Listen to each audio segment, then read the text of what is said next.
Welcome, everyone. I'd like to explain to you what we're doing here. This is a combined tribute to the accomplishments of Malcolm Chisholm.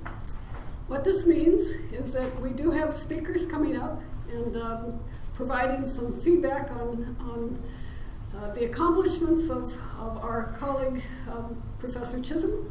But absolutely everyone in the room is welcome to stand up and make comments when you feel that's appropriate, or you can come forward too.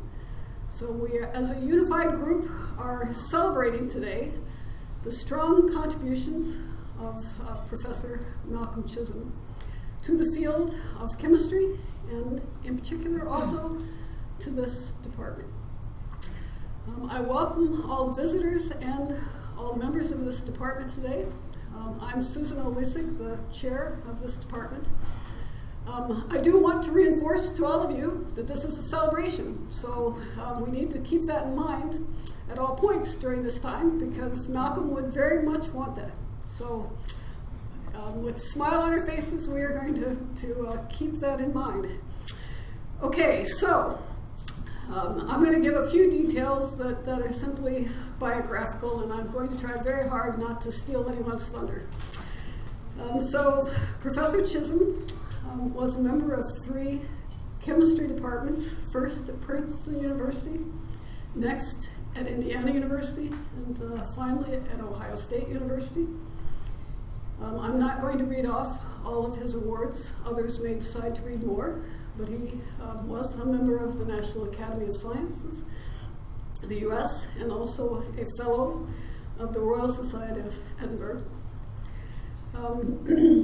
A few comments of my own as far as things that I think were most important in Malcolm. If I think of the attributes of Malcolm, Malcolm had an effervescent personality.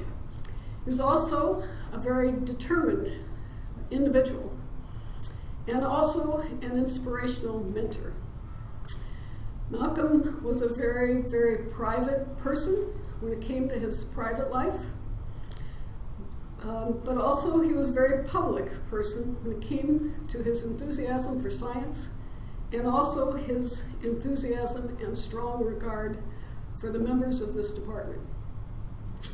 Combination of those few attributes made a very unique individual, whom the members of this department and the members of his people who are here and many others deeply respect. I would say, for my, also in my opinion, Malcolm had 2 strong desires for this department, and this department needs to think long and hard about these. One was that he strongly wanted the faculty of this department to work hard and be phenomenally successful.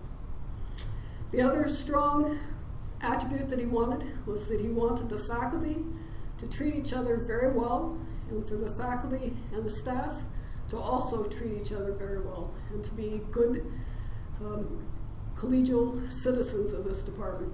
I think we need to remember that down the road, because those attributes were very important to him.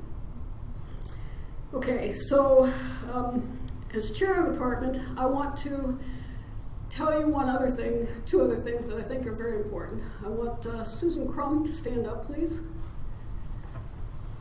And also, if there are members of Malcolm's group who have been members in the last 4 years, I would like them to stand up now, please. Okay, so I want everyone else in the room to join me in acknowledging the strong support that these individuals provided to Malcolm. Susan Crum has been Malcolm's assistant for many, many years, and I can tell you that I depended strongly on Susan to tell me how Malcolm was doing, and to help with Malcolm without really telling Malcolm we were helping when we knew he needed help. And Susan was very good at telling me what was happening and being alongside him on a daily basis, which was really quite good. Malcolm was very determined to fight this illness that he had, and he was very accomplished at that too. But Susan was at his side and helping this department manage that on nearly an hourly basis at times. And when I found out at times when Malcolm was doing poorly, the other interesting thing, and I'm not surprised at this, so Malcolm was a very inspirational mentor. These students standing here can acknowledge that. But I would also like to strongly thank them, because the other thing I noticed when Malcolm was feeling not well at all was that a large number of these students were taking turns going into his office asking questions. And I knew that while they wanted his mentorship, this didn't simply mean that they had a lot of questions all of a sudden. I knew what was going on. They were taking care of him. This was an intense, highly structured family that was taking care of the leader. And I want to thank you all deeply for that, and the department also thanks you for that.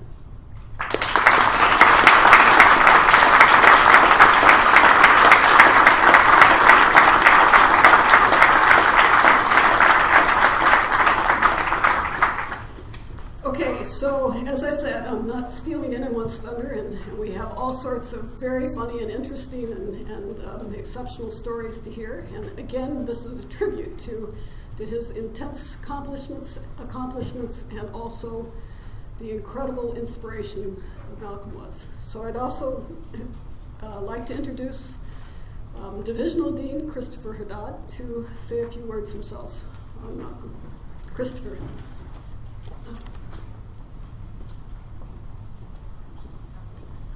First, I'd like to welcome all of you, especially the family members, for being here, all the friends, all the visitors from out of town, especially out of the country, and all the faculty, staff, and students who are also here as well. So as a member of the department, I had sort of multiple roles. Had the pleasure of working with Malcolm in lots of different ways, from a research collaborator, publishing probably about 30 papers with Malcolm over the years, having the pleasure of working with many of the students who are also here today, which is great. Having got the opportunity to meet the family members, including attending Selby's wedding. And actually, my wife actually redecorated their home and actually redid their kitchen and also fixed their basement. So we got to know all of them in just wonderful ways, and the sheer warmth and enthusiasm is something I would personally treasure. I'm going to come back in a second and talk about some of my own comments. I actually sent Matt Platts an email because Matt was not able to be here, and he actually sent me a letter. It's 2 pages long. I'll do my best. And since he's in Hawaii, it starts with aloha from Hawaii. I very much regret that I cannot attend this celebration of the life of Malcolm Chisholm in person. Thank you, though, for giving me the opportunity to offer a few remarks and memories. Between 1994 and 1999, this is Matt, served as the chair of the Department of Chemistry. My task was to rebuild the ranks of faculty that had been thinned by numerous retirements. Some of them are actually in this room, my little parenthetical remark. A large number of faculty chose to retire during and just after the recession of 1991 to 1992, leaving us with many big shoes to fill. At the time, many saw chemistry and OSU at the edge of a fiscal cliff. At the time, it looked like the end of the world. Please bear in mind that as you deal with today's challenges, fiscal crises come and go, just like seasons pass, but through good times and bad, the department endures and serves its critical mission to serve the young people of the state and to build the foundation of the economy of the state of Ohio. In the early years of my term, Matt's term, the department hired numerous assistant professors. I'm one of them. The faculty who are now the backbone of chemistry and biochemistry. Not sure he meant all of us, though. But to complete our rebuilding efforts, we sought to bring to Columbus a senior professor, someone to serve as an additional role model and leader to our young faculty. In a great example of faculty pulling together, we recruited Malcolm from Indiana. Particularly noteworthy in this effort was the work of Bruce Burston, who will also speak a little bit later. Malcolm, of course, exceeded all of our hopes and expectations for scientific leadership, excellence, and collegiality. He personally led numerous research initiatives. He had the charisma and stature to bring faculty together. In doing so, he positively impacted the careers of numerous students and young faculty. Malcolm brought out the best in everyone with whom he ever interacted. He made everyone around him a better scientist, scholar, and colleague. In the middle of the last decade, Matt, I served as dean, and Malcolm reluctantly agreed to serve as department chair. You might ask, why reluctantly? Because we were in the middle of that decade's financial crisis. The faculty ranks were dangerously thinned once again, and Evans' laboratory was Evans' laboratory. Malcolm had fine space for his own lab, and his career was going great guns, as recognized by his election to the National Academy. He did not need to be department chair. It was a distraction from his true love, teaching and research. But the department desperately needed him to be chair. Malcolm could not avoid the draft. He could not turn his back on the department, and he agreed to serve. He told me up front his goals were to rebuild the faculty and to get a new building. He did much of the behind-the-scenes work building the political support in Ohio State's administration for what has become the CBEC building. For that, all members of the department owe Malcolm a big mahalo nui, as they say in Hilo. More than anything else, I remember Malcolm as a gentleman and as a scholar. He strove for academic excellence at all times. Of course, we had our battles over money and hiring. He lost his cool with me only once in a particularly difficult budget meeting. I said no to a hiring request, and he said I was worse than a Scotsman. Jimmy, I don't know where you are, but I'm sorry.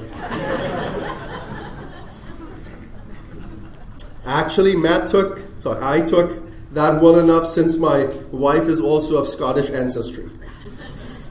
And then myself, as well as Jim Woods, who was the fiscal officer at the time in the then College of Math and Physical Sciences, if not Biological Math and Physical Science, whatever the hell we were back then. The details people showed us how we could pay for it all, and all was well, and we were friends once more. Thank you, Malcolm, for your leadership with CBEC and for your contributions to science. Thank you for exemplifying what it means to be a gentleman and a scholar. Thank you on behalf of all you touched, students, faculty, even administrators. We miss you.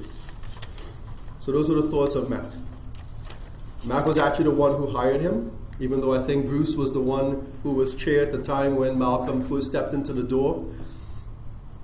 So I've known Malcolm in lots of ways, as a research collaborator, showing great student mentorship, definitely demonstrating excellent science.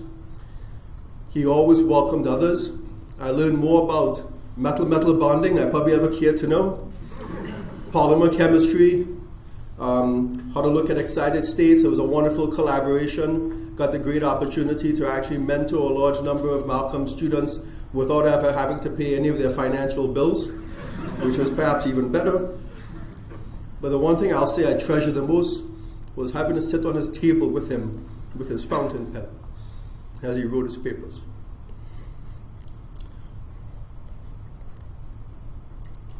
Malcolm was an outstanding teacher, never gave up on teaching graduate courses as well as teaching in honors general chemistry, even when he was chair. I was also his vice chair for a portion of his entire time as the chair of the department, and I also learned a lot about leadership by example. And I continue to this day to try to remember that. Finally, I just want to say, I've never met a warmer, more collegial, and enthusiastic person who demonstrates the best in everybody. So I'll definitely miss him. Thank you.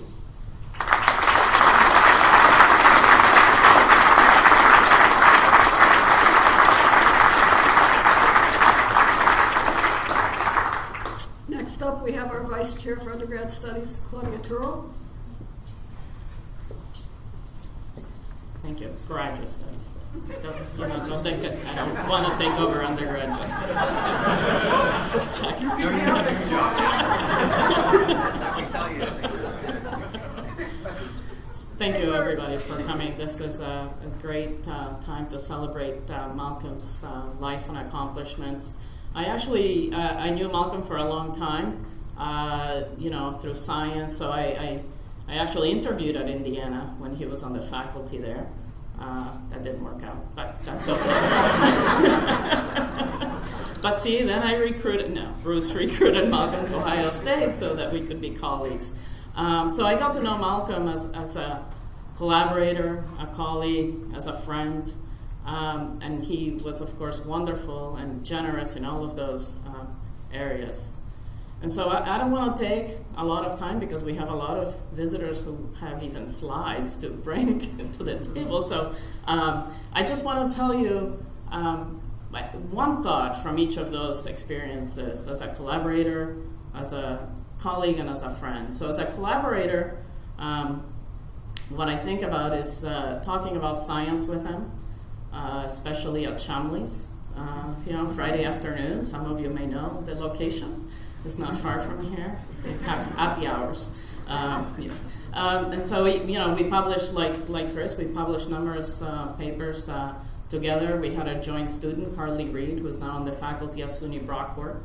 I don't think she was able to come, but he was a wonderful collaborator, always ready to talk science. As a colleague, so one thought, remember, I'm only telling you one thought of these areas. So the thought that comes to mind as a colleague is going to dinner with seminar speakers. And I'll tell you why, because it wasn't just a quick dinner with Malcolm, right? It was the nice European production of a dinner, right? And so, of course, it started with white wine with the appetizers, right? And then, of course, the meal with a little bit more wine. Okay? But the real nice part was when he would ask for the cheese plate. And of course, the restaurant doesn't have a cheese plate, but he always did this. And the waiter would always say, "Oh, well, we don't have that, but we would put one together for you." And it was a great trick that he had. We always got a cheese plate. And then we got port wine. And so I learned to drink port wine, the nice red kind that he liked, with Malcolm. So as you can see, he mentored me well. Right?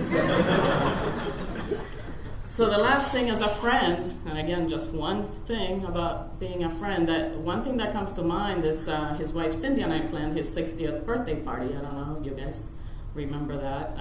A lot of you were there, actually, faculty and staff, and the students, not you guys, but previous students.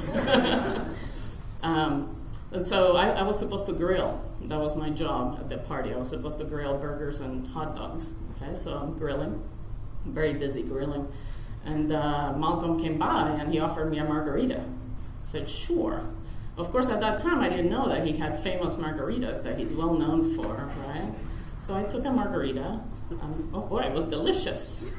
Okay, so of course he came by again, and I had another. Okay.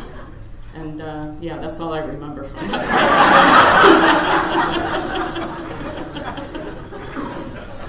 So with that, again, he, Malcolm was a wonderful colleague, generous in every way, always had a big smile, welcoming, not just at home, but in his office. And we should all learn from him. Thank you.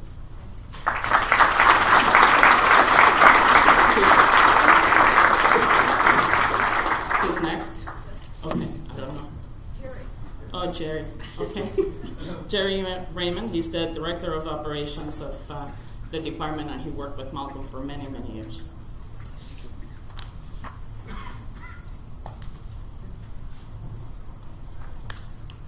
Thank you all. I think I will give you a very different perspective of Malcolm. Hopefully it will be a little bit funny as well, and maybe some aspect of party, since Malcolm was well known to like parties. I first met him in 2000 when he joined the department, and I was in computer support at the time. I was peripherally involved in setting up his accounts. He struck me as a very low-key, modest person, totally unassuming, very nice guy. I didn't have a lot of interactions with him at the time. I was asked to create a guest account for his wife, Cindy, which, by the way, was a completely normal thing for us to do at the time, not anymore. Now we wouldn't do that, we couldn't do that. So I remember talking to her on the phone a number of times, and of course I had spelled her name wrong.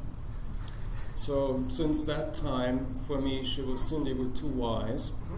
And by extension, Malcolm was simply the husband of Cindy with two Y's. I became the department administrator when Prabir Dada was chair. And at the end of Prabir's term in 2008, it became clear that Malcolm was likely going to be the next chair. Prabir pulled me aside and said, well, you know, Malcolm is a big picture kind of person. You'll be a lot more busy in the future. You'll probably end up doing pretty much everything, my friend. What shall I say? I think Prabir was prophetic. I worked very, very hard the next 4 years under Malcolm. I don't think I was exactly idle under Prabir as chair. But those 4 years with Malcolm as the chair of the department and as my boss and mentor were extremely meaningful to me. And I actually felt that I had a huge impact and I could actually do things that were good for the department. And Malcolm was such a graceful and gentle person, a real British gentleman with a very warm and wonderful sense of humor. And of course, with a very distinguished British accent. Speaking of accents, I usually try, and JD is already laughing, but that wasn't the point yet. I usually try to remind people of my Austrian heritage, and I tell them, I'll be back. I said that to Malcolm too at some point, and his response was, I should think you are too short to be a credible Terminator.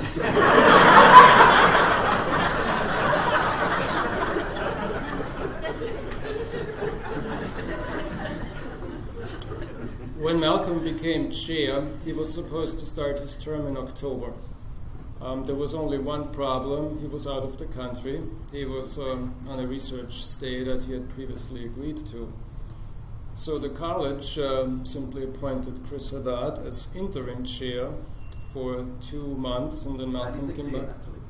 I think he was keeping track of that. And then when Malcolm came back, he took over as chair, and Chris assumed the role of vice chair for undergrad studies.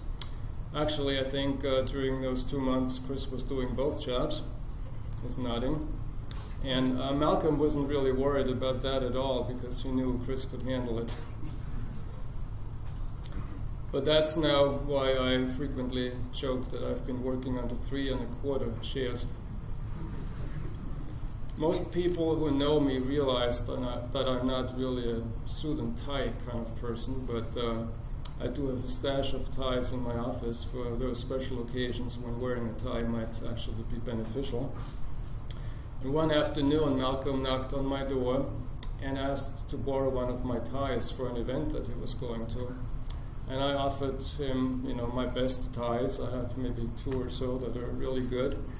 But Malcolm kept looking through my pile of ties and proceeded to pull out what I thought was the most ugly and old-fashioned tie that you could possibly imagine. This one. And he put on my ugly tie. And what can I tell you? On Malcolm, it actually looked fabulous.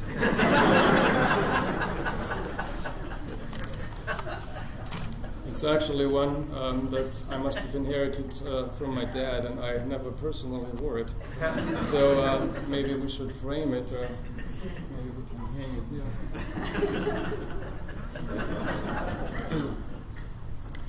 During Malcolm's term as department chair, the new College of Arts and Sciences was beginning to take shape under the then Executive Dean Joe Steinmetz. At some point, we had a budget meeting in University Hall, where the college office was located, and where it's still located now, in a nice conference room. It was a big conference table, and we sat on one side of the table, Malcolm in the middle, Chris on the left, and I was sitting on the right. And then Joe Steinmetz and Brad Harris came in. Brad was the Chief Administrative Officer of Arts and Sciences. And they sat down across the table from us, and Brad started looking at us intently, and that's when it dawned on Malcolm, Chris, and I that we were all wearing red sweaters that day that almost matched the fabric of the chairs we were sitting in. And Brad said to us, "It's hard to take you guys seriously when you're trying to blend in with the upholstery."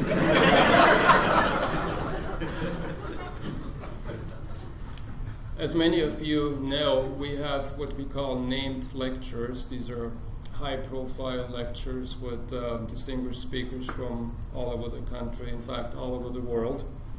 Mark Hampton-Smith was one of those speakers, the Meek speaker in 2010. We always have receptions after these lectures, and there's always wine at the receptions, and I think you can see where this is going. We have to store those wine bottles somewhere, like, for example, in the chair's office. Now, I would very much like to tell you that Malcolm and I enjoyed some nice glass of red wine in the mid-afternoon every week for our regular meeting, but OSU is a public university. There are too many administrators here today, and in fact the provost from another university. So I will go on the record and tell you that I never touched that wine in Malcolm's office.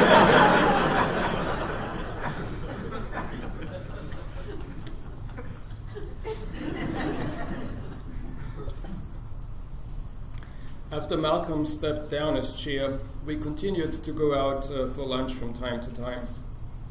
He started to grow a beard, and I thought he looked like Sean Connery, and I told him that. And there we were, driving up High Street in his Jaguar with the license plate MM Bond, and the first time I felt like being in a movie. Oftentimes we would go to his favorite Indian restaurant up on High Street, the Taj 2, and I would have chicken tandoori, he would have his vegetarian stuff, and we would sit there and talk for hours. One conversation we had was about the referendum in Scotland. Should Scotland secede from the UK? Well, Malcolm's comment was, well, that would be bloody foolish. Our last lunch together was in September. Malcolm felt pretty tired and he walked slowly, but as soon as he sat down, he really appeared unchanged. He had the same energy level that he always had. After that lunch, I ran into him in the hallway a few times, and I asked him how he was doing. He looked at me and laughed and said, "Well, I'm terminal." I tried to cheer him up, and I said, "Malcolm, we are all terminal." I'm not sure if that was the right thing to say, but he laughed and he walked on. Now, when I sit in my office, I sometimes look at the door, and I wonder when Malcolm will stop by again, bring me a copy of a German article, or simply come in with a smile and say, "Let's go for lunch again sometime soon, shall we?" I still have his picture in my office, the one with the funny Uncle Sam's hat photoshopped on. It's part of the slideshow. I can tell you that I miss Malcolm a great deal. I miss his infectious enthusiasm, his modesty, his love of life, his passion for science, but most of all, really, his warmth of spirit and his generosity with his friendship. I realize he won't be stopping by my office anymore, but in many ways, he never left. And I know I will see him again in a future lifetime. Today, this is really a celebration of Malcolm's life, a celebration of his accomplishments, and especially a celebration of all the lives he managed to touch over the many years that he spent with all of us. I want to leave you with a quote by a very well-known author, in fact my most favorite author, Arthur C. Clarke, like Malcolm, a Brit, in his book, The Songs of Distant Earth. Near the end of that book, the central character says, "Now I can rejoice that I knew you rather than mourn because I lost you." He talked about a woman, but it's really the same thing. That's how I feel about Malcolm. I can rejoice that I knew him rather than mourn because I lost him. And there's another part in that book that I like very much. It says, "One day the pain will be gone, but never the memory." And one final anecdote, and I promise you this is the last one from me for today. I promised Malcolm that I would speak at his memorial, and he was decidedly less than enthusiastic. He said, "I suppose there's nothing I can do about that, is there?"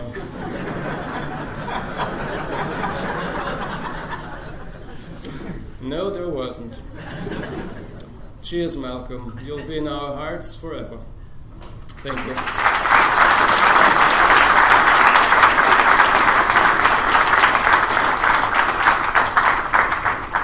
And I think our next speaker is Woodward.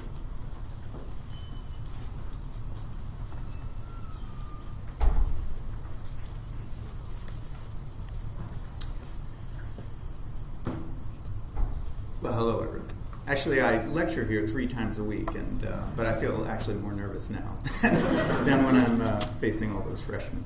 But I first joined the faculty at Ohio State in 1998, and Malcolm came here 1 year later. And so for 15 years, we were neighbors. We shared the 3rd floor of Newman Wolfram. Not equally, but happily, I would say. I had plenty of space.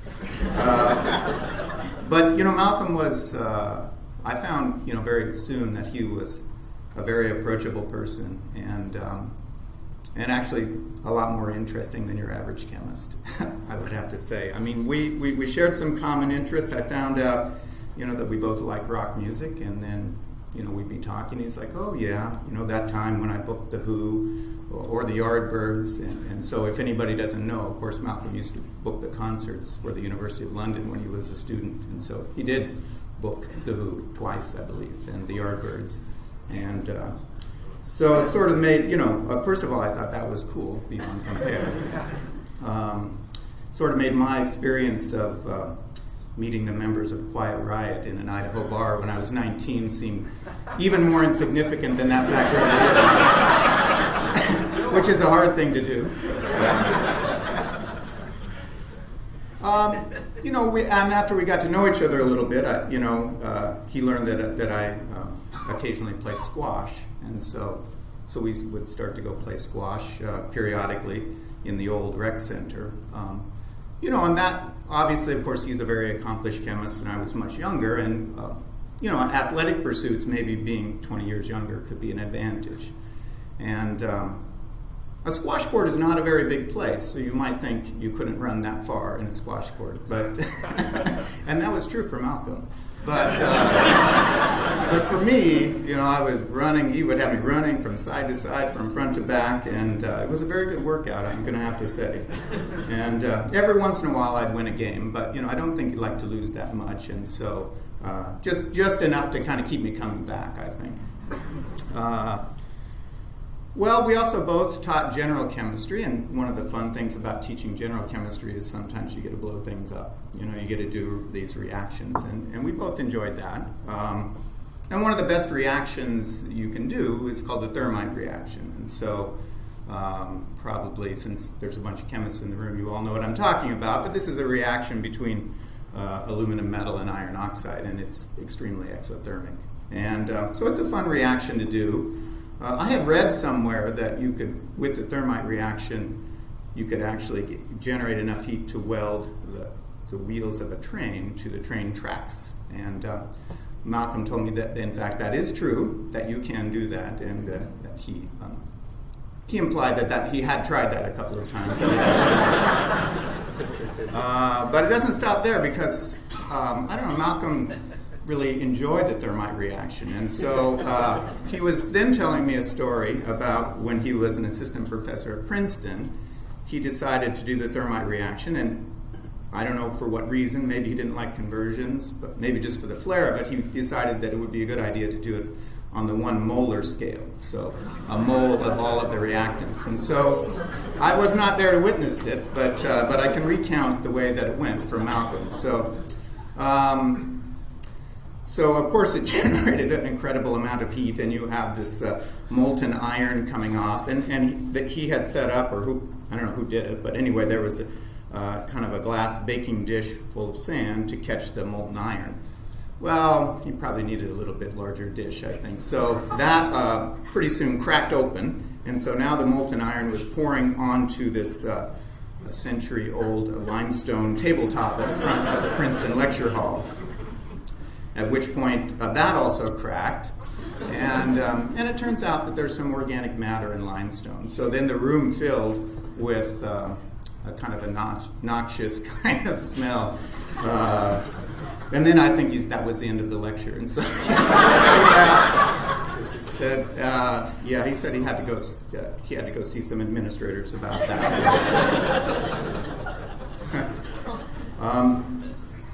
Some people have already said it, and I think others will as well. But of course, his parties were sort of what you would expect for someone who melts train tracks, and parties with Pete Townsend. They were a lot of fun, and the margaritas were excellent, and the homemade eggnog at the Christmas parties was really delicious. And I usually didn't leave in very good shape. Maybe Claudia and I probably had to share a ride more than once. I don't know. So he, beyond his chemistry, he was really just a fascinating guy. And, as a chemist, he doesn't have very many peers, really. He had an innate curiosity about all things. When he was young, I guess he was very interested in astronomy, but then he found chemistry had a little bit more practical side to it. He knew more about the weather than anyone I know who isn't a farmer. I mean, he was always very interested in the weather, and we had some interesting talks about that. He was a great mentor. He gave me a lot of good advice. One of the things that I'll pass on to some of the younger professors, he says it's never a waste of your time to go into the lab and spend some time with your students and see what they're doing. And so sometimes when you have a lot of deadlines, it seems like maybe that's not the best thing to do, but that was good advice. He was very fond, as Susan said at the beginning, of trying to foster a lot of collegiality. And so, one of the things he tried, which I thought was kind of a cool idea that never took off, is we tried tea time for a while. I don't know if anybody remembers that, but we would have the conference room up in Newman Wolfram, and it would be set aside for tea. And of course, something that has been proven even more popular would be going across the street to Chumley's on Friday for a happy hour, and I hope that we can continue that, which I'm sure we will. Malcolm did like Scotch. I'm a lover of beer, and Malcolm enjoyed a good IPA, and we had quite a few of those over the years. I don't know really what else to say. It's a difficult thing to lose a good friend, a family member, but I think we can all take solace in it would be hard to live your life in a better way than Malcolm lived his life. As a chemist, I could almost never really hope to reach what he did, and he brought that same passion to all of the other aspects of his life. He lived it to the fullest, and he treated people with great respect. And he was always looking out for the people who were sort of lower on the totem pole than him, which was almost everyone, of course. But I'll miss him.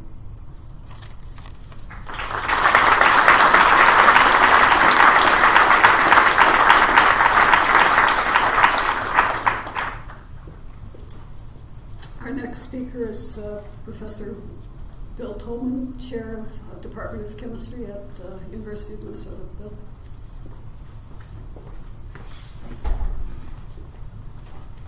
Well, thank you very much for inviting me to this event. My talk can't compare to those you've heard already because I'm somewhat of an outsider. I didn't know Malcolm well personally. I knew him over the years. We interacted. Our chemistry was related. We worked on closely related projects, and in some aspects we were somewhat of competitors in the field of polymerization catalysis, and we would chat once in a while at meetings. But I didn't know him well personally, like a lot of you. So I'm speaking from a slightly different perspective about Malcolm. So I'm really here primarily as my role as editor-in-chief of Inorganic Chemistry, an ACS journal, and more generally as representative of ACS publications, where Malcolm published many pieces of the work. Inorganic Chemistry, the journal, is widely regarded as the forefront journal in the field, and it plays a key role in the dissemination of cutting-edge research, as you know, in the field of inorganic chemistry, very broadly defined. But this isn't the only role of a journal. In reality, the journal is a way for the community of inorganic chemists to get together through authorship of papers, but also through reviewing of each other's papers. Indeed, the work of reviewers is to provide constructive criticism, but there's really two purposes in providing constructive criticism through reviewing of papers. One is, of course, to be the gatekeeper, to just make sure that papers are of sufficient quality to make it into the journal. But there's another really important role, and that is to provide useful input to actually improve the quality of the papers, to help authors out so that their papers are better, that they can come back with a better product and improve the quality of the scientific the science that's produced. And it's this back and forth between authors and reviewers which is really the key to the way science operates. That's the way we make our science better. That's the way we criticize each other and ourselves through this process of authors and reviewers going back and forth. And so I'm here to celebrate the contributions of a key member of that community involved in authorship and reviewing. Malcolm published more than 140 articles in inorganic chemistry. That's a lot. And they've been cited more than 5,000 times, so that's really impressive. His first publication appeared in 1971, and there may be some more papers coming. I'll ask you guys in the lab, probably. Send your best work to me. I'm just telling you. According to the records which I was able to pull, this is other interesting information. It turns out that our records currently at the ACS publications for reviewers only goes back to 2006 because that was a big turnaround in the processes for the way the journals worked. I pulled those records, and he's provided 47 reviews to inorganic chemistry since 2006, 99 across all of the journals. And that's really spectacular, and that, I think, is just a little tidbit of what it means. Not many scientists who are so prolific as Malcolm was agree to review papers. In fact, many of those people who publish at that level don't. They're too busy. They've got too many other important things to do. But that wasn't ever true of Malcolm. He was always happy to step in and review a paper. And when he did it with kindness and gentleness and constructive criticism. He wasn't about bringing people down. He was all about helping authors to become better. And that's really, I think, terrific. So I'm here today to publicly and emphatically express my gratitude for all that he has done for ACS publications as an author, but also primarily as a reviewer. He was a pillar of our community, and we will certainly miss him. Thank you.